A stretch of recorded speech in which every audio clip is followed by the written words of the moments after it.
नमस्कार दोस्तों, मैं नितेश क्रिएट पर आपका हार्दिक स्वागत करता हूं। आज की इस वीडियो में अपन बात करेंगे जो आपकी भर्ती निकली थी DGAFM से।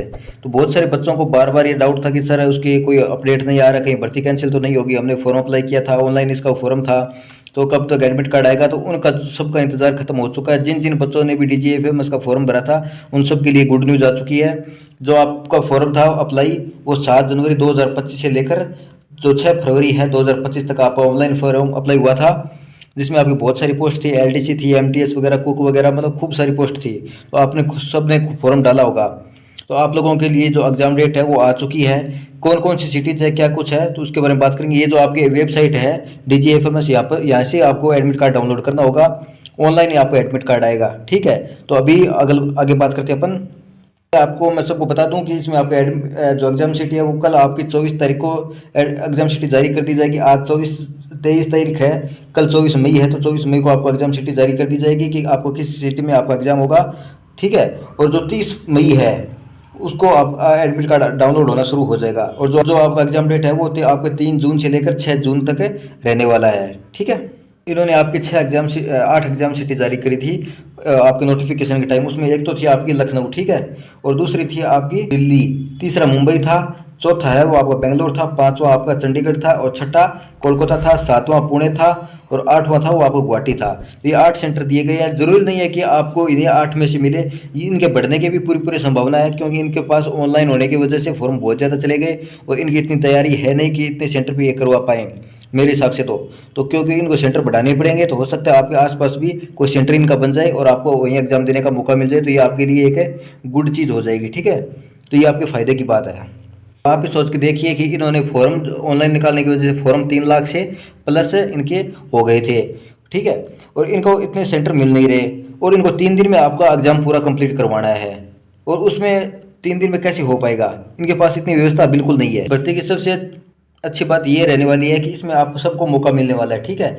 आपने फॉर्म ठीक से अप्लाई होना चाहिए, बाकी कोई दिक्कत नहीं। आपको 10th की मार्कशीट, 12th की मार्कशीट, एक्सपीरियंस सर्टिफिकेट वगैरह सब आपने बराबर लगाया होना चाहिए। बाकी परसेंटेज का इसमें कोई झंझट नहीं है कि परसेंटेज बेस पे आएगा या कितने परसेंट पे आएगा, तो ऐसा कोई झंझट नहीं है। तो आपका फॉर्म ठीक से अप्लाई होना चाहिए। कास्ट सर्टिफिकेट वगैरह आपका है, या फिर आपको जो मूल निवास है, कुछ लोग उसे आपका डोमिसाइल भी बोलते हैं, तो वो सब डॉक्यूमेंट ठीक से अप्लाई होना चाहिए। फॉर्म रिजेक्ट उन्हीं वजह से होता है, बस रिजेक्ट नहीं होगा तो आपका एडमिट कार्ड आ जाएगा। परसेंटेज चाहे कितने भी हो आपके, उस चीज़ से कोई खास फर्क पड़ता नहीं है, ठीक है। अगर इनके सिलेबस की बात करें तो इनका 10th का और 12th का ये अलग अलग एग्जाम करवा रहे हैं। कुछ जो पोस्ट थी वो आपकी 10th बेस पर थी, कुछ जो थी वो आपकी 12th बेस पर थी। तो कौन कौन सी थी उनके बारे में थोड़ी सी देख लेते हैं। अभी कुछ पोस्ट थी, ये आपका अकाउंटेंट हो गया, स्टेनोग्राफर हो गया, लोअर डिवीजन क्लर्क हो गया, ठीक है। उसके बाद आपका स्टोर कीपर है, फोटोग्राफर है। इन सब के लिए आपको 12th पास होना जरूरी है, ठीक है।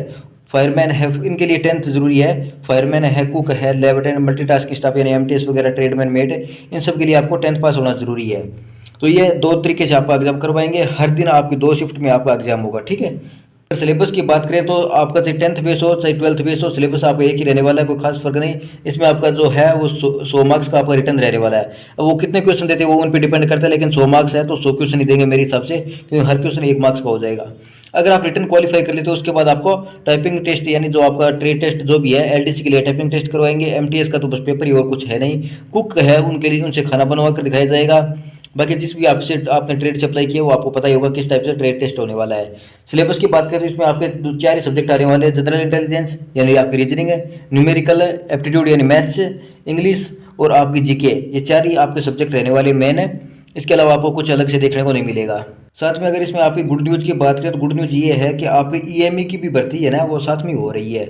और जिन बच्चों ने इसका फॉर्म अप्लाई किया उन्होंने EME का अप्लाई किया था, जिन्होंने EME का अप्लाई किया था उन्होंने इसका अप्लाई किया था। क्योंकि डिफेंस सिविलियन में जो एक बार फॉर्म डालता है फिर वही डालता है, ज़्यादातर नए बंदे नहीं आते, बस पुराने बंदे चलते रहते हैं। तो इसका सबसे बड़ा फायदा ये रहने वाला है, क्योंकि उसका भी एग्जाम भी है EME का आपका, वो भी 3 जून से 6 जून के बीच रहने वाला है। तो दोनों भर्तियों का एग्जाम डेट सेम है। तो जहाँ पर 100 बंदे पहुँच रहे थे वहाँ पर 50 ही पहुँच पाएंगे, तो कंपटीशन अपने आप आधा हो जाएगा आपका, ठीक है। तो ये आपको फ़ायदा मिलेगा। दूसरी बात आपका नॉर्मलाइजेशन भी होगा कि इन्होंने अच्छी तरीके से आपके जो नोटिफिकेशन था उसमें लिखा है, इन्होंने एक नोटिस भी जारी कर दिया है कि आपका नॉर्मलाइजेशन भी होने वाला है। नॉर्मलाइजेशन में जो बच्चे पढ़ने वाले होते हैं, जिनका सिलेक्शन काफ़ी नज़दीक होता है, उनको प्रॉब्लम होती है, उनका नुकसान होता है। बाकी जो नहीं पढ़ने वाले हैं उनका तो अल्टीमेट फ़ायदा ही मिल जाता है। क्योंकि उन्होंने पेपर में वैसे भी कुछ किया नहीं है, तो उनके घटते हैं तो कोई फर्क नहीं पड़ता, लेकिन बढ़ते हैं ना तो उनके लिए अच्छा हो जाता है। कहीं आपके 10 नंबर आने वाले हो तो वहाँ पर आपके 20 हो जाती हैं, तो कितनी बड़ी बात है।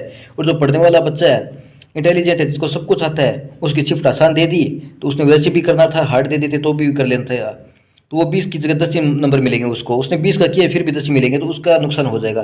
तो ये आपका रहने वाला है। एडमिट कार्ड जब जारी हो जाएगा, जो एग्जाम शीट आपकी कल जारी हो जाएगी, तो मैं कल एक और वीडियो बना दूंगा। ये आपकी ऑफिशियल वेबसाइट रहने वाली है, इस वेबसाइट पर ही आपका एडमिट कार्ड आएगा, यहीं से आपको एग्जाम शीट सब कुछ मिलेगा। ठीक है, बस इतना से